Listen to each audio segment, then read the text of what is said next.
What's up everybody, D-Man back. Welcome to a brand new video, and today I'm gonna try and review Pacific Rim Uprising in as short of an amount of time as I possibly can.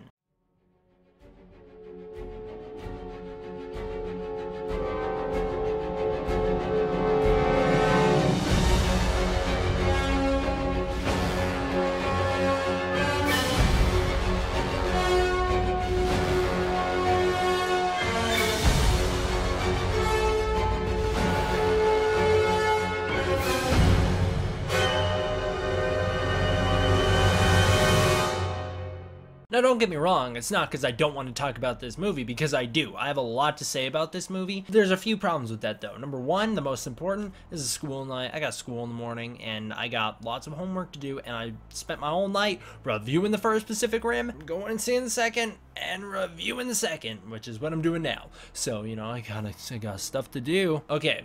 And the other problem with it is I need to see it again. This is going to be a movie that I'm going to have to see multiple times because I have to let it sink in. This isn't one that I watched and instantly when I was watching it went, oh, this is a classic. This one is amazing. That's what I did with Kong Skull Island. I watched it and I went, this movie's great.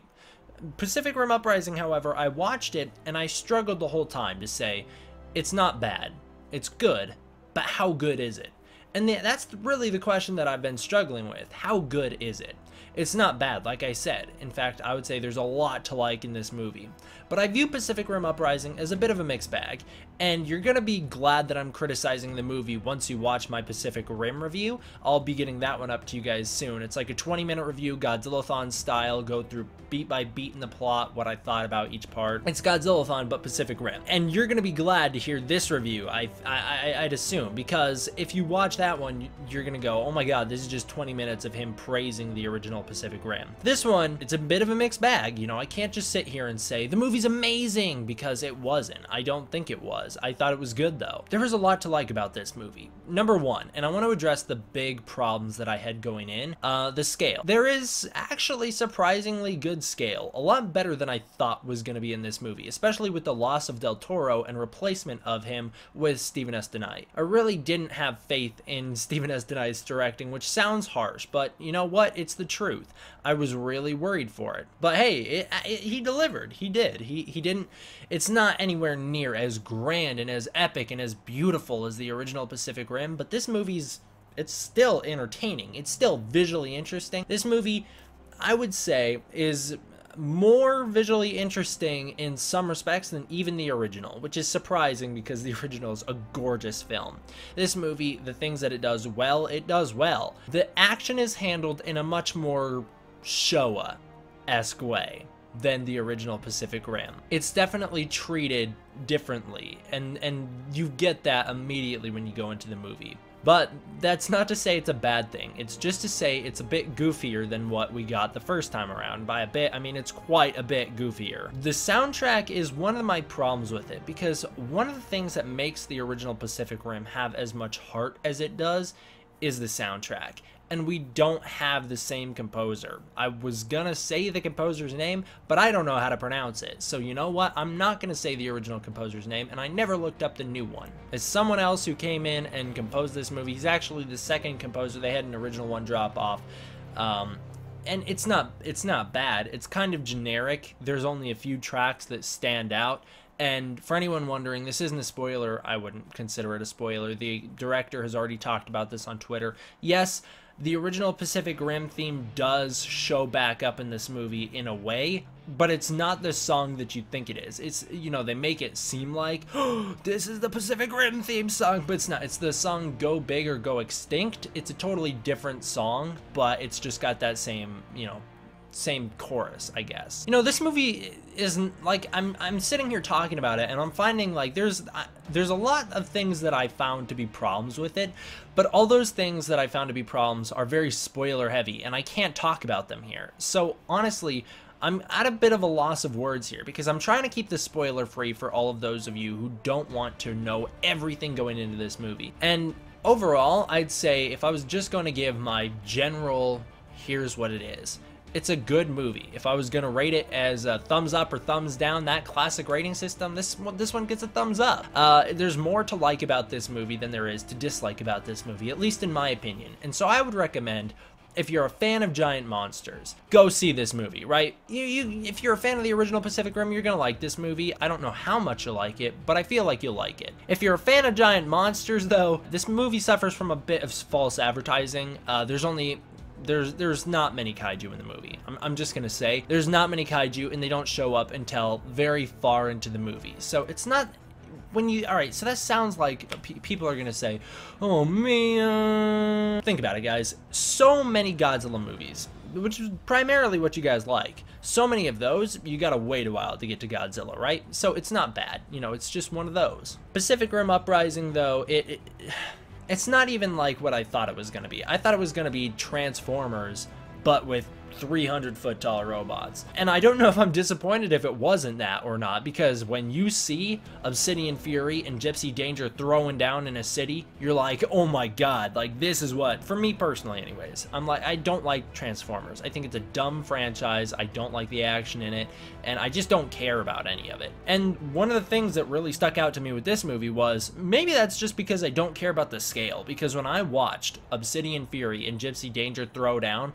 I was like, yeah, there's something about seeing two giant 300-foot tall robots beating the crap out of each other that is just so good. It feels great. So I'd say that's a bonus, right? That it swayed me onto the whole robot versus robot action. As for the kaiju versus robot action, not much, and what there is, it just doesn't hold up to the original Pacific Rim. It's not bad.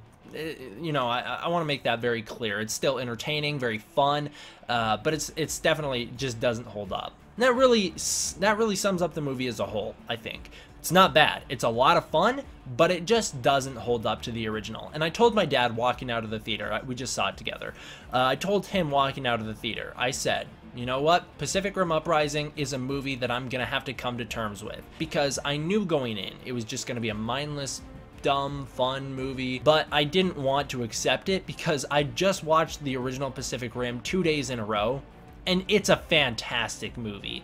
It is what I look for in an action movie. And it's got so much heart that this movie just lacks, that when I watch this movie, it's like, it's disappointing because it doesn't hold up to the original Pacific Rim. It's not as good, but it's still good. It's still a good movie. I think once I can get past the fact that it's not the original Pacific Rim, I'm gonna enjoy this movie, which is why I said I need to see the movie multiple times. I need to see the movie enough to the point where I'm like, yes, this is the movie. I can enjoy this, because I can enjoy it. I just won't let myself. That's really what it comes down to. The thing is, when I say that the movie lacks heart, it doesn't mean that it's a bad movie. It doesn't mean that it's just a dumb cash grab, because it's not. This movie has amazing continuity. You definitely have to watch the original Pacific Rim before going into this one, because you're gonna want a refresher. Otherwise, you're gonna be lost. They do a little recap at the start, but it's nowhere near enough. But this movie, from all the heart that the first Pacific Rim had, this one replaces a lot of that with humor that sometimes lands. Whenever it's not one of the child characters, it lands. Whenever it's one of our annoying child characters, with minus Amara, because I actually liked Amara, it doesn't land, alright? But a lot of that was also substituted with, I'd say, more action-y stuff. They wanted to make it more action-oriented, which is surprising because I always regard Pacific Rim, the original, as a perfect blend between human and action. But hey, I didn't make the movie, so I didn't get to just say, ah, let's do it again, but different. Which is kind of the approach they took. There's a lot of redundancy in this movie, and we'll talk a lot about that in the spoiler review, but the redundancy isn't a problem unless you've watched the original Pacific Rim like 100 times like I have.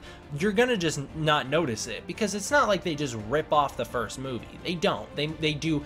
This movie is incredibly different than the first movie, but there's a lot of very similar story beats that you hit along the way that if you've seen the original Pacific Rim enough times, you're like, oh, I remember this. I've seen this before. And my dad said, he's like, yeah, no, this movie was very cliche in terms of how they padded out the runtime with these teenager characters, their storyline's very cliche, but everything else he loved, and my dad, I think, actually liked the movie more than I did. And I just want to stress, again, this isn't a bad movie, it's a fun time, it's a lot better than I expected. If you couldn't tell, I went into this movie expecting to hate it. That is just the honest truth. I may have said, I think it's gonna be a good one, but you guys know, you've seen my trailer breakdowns, you've heard me talk about it in news updates, you've heard me say, like, I'm scared for this movie. And when I watched it, I was scared for the movie, and it paid off. The fear was completely gone by the end of the movie. I said, you know what, this is a good movie. It's a fun time, but that's all it is. It's just a fun time. I'm not going to say that this is going to be a movie that I'm going to go back to on a regular basis and watch all the time, as I do with the original Pacific Rim. And I actually gave the original Pacific Rim time to breathe, because I watched it at such a high frequency when it came out between 2013 to 2016. I watched it, and I'm not joking, at least 100 times. I used to watch it once a night when I went to sleep, and after a certain point, you know, it gets to the point where you're like, I gotta let it breathe. And then I went back to it, and I literally watched it 2 days in a row because it's such a good movie. This one, though, not like that. I'm not gonna be able to just go watch this movie over and over and over again. I'm gonna see it in theaters over and over and over again, but that's for a totally different reason. That's to let it sink in and to let me fully get immersed into the story and really accept a lot of the flaws that I had, because they do some things with a lot of the returning cast from Pacific Rim 1 that I don't know why they would do them. They're not actually horrible decisions like some people may have led you to believe. It's just they're so out of left field that it's like, whoa. And the other thing about this movie, was it all spoiled in the trailers? No, it wasn't. There's a lot of really interesting plot twists that this movie takes you on that I wouldn't have expected. And I would say, though, if you've watched my trailer breakdowns, and I just posted the scripts for the breakdowns that I never got the time to film, if you've read those, which at this point I might urge you not to, I literally guess at least 75% of this movie. But then the things that I didn't guess, I was incredibly wrong about. Like, some of the things that happen come so out of nowhere, but they don't, though, because they set him up nicely earlier in the movie, or even in the first Pacific Rim, that when it happens, you can accept it. It's not like that much of a blindside, but it's just so far from what you may have anticipated that it feels like it blindsides you. And when you see the movie, you'll know exactly what I'm talking about. They do it with 2 of the returning characters from Pacific Rim 1. And one of the things that they do with one of the characters, I can't back that. I can't justify the decision. I knew what they were doing. I knew they were going to do it. And I just can't bring myself to justify why they would do it. I don't understand. But on the other hand, the other major plot twist that happens in here, or one of the major plot twists that happens, because there's a few, it definitely wasn't as bad as some people have led you to believe. Special effects were good. They were a lot better than I thought they were going to be. There was some weird things that they did where they'd have the camera like zoom around different areas, like all in one continuous shot, but very clearly CGI. It's like, oh, that looks kind of clunky. So I don't know. There was a lot that they did here too, where they had something in the trailer and you're like, oh, that's cool. But then you see it in the movie and it's, all right, so let's just say, okay, my hand turns into a giant claw, right? And I go to I go and clamp something or whatever, and then you watch it in the movie and it's like my hand is a giant claw, but now it's like shooting ice and is on fire at the same time. Like, they do those kind of things where it's like you see it in the trailer and then they just amplify it for the movie, kind of like what they did with Thor Ragnarok. War Ready song doesn't play in the movie, so that's a bonus. But the human characters, all right, so this is something I want to talk about. And I said this was going to be a short review. I didn't mean it. All right, I can't make a review short. It's impossible for me. I'm trying. All right, the human characters, the adult cast plus Amara, pretty solid characters. The children either don't get any screen time at all, so you don't care about them, or are super annoying and generic. That's really what it breaks down to. The monsters, they're pretty sweet, I guess, but they don't get nearly enough screen time. The Fusion Kaiju, he doesn't get enough screen time either. The ending of the movie's a bit anticlimactic. They're set up for a sequel, but do I think they're gonna make a sequel? That's a topic for another day, I guess. You may have watched Jeremy Johns review this movie, like I did, and get worried when he said Pacific Rim is to Independence Day as Pacific Rim Uprising is to Independence Day Resurgence. You may have heard that and gone, oh god damn.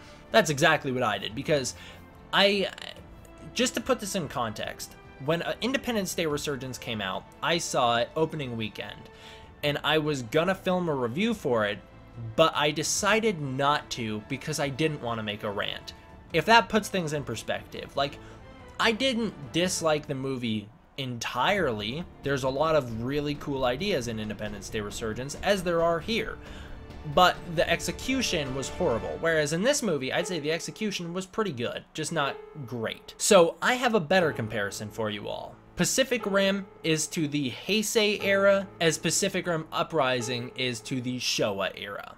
Neither one's bad, it just depends on your taste. If you're a much more kind of epic, grand, intellectual level, you're gonna go with the Heisei era. You're gonna go with Pacific Rim. If you're a more, let's just see action, fighting, and kind of have fun and crazy stuff go on, you're gonna be more Pacific Rim Uprising. That's just the camp you're gonna fall in. That's what it breaks down to. Heisei versus the Showa. I think that's actually a great comparison here. So really, it comes down to you. It's go see the movie. That's my advice. Go see the movie. Give it a shot. And really what it comes down to is if you're a fan of the Showa or the Heisei era. You're going to be a fan of the original Pacific Rim or Pacific Rim Uprising. I'd say that's what it falls into.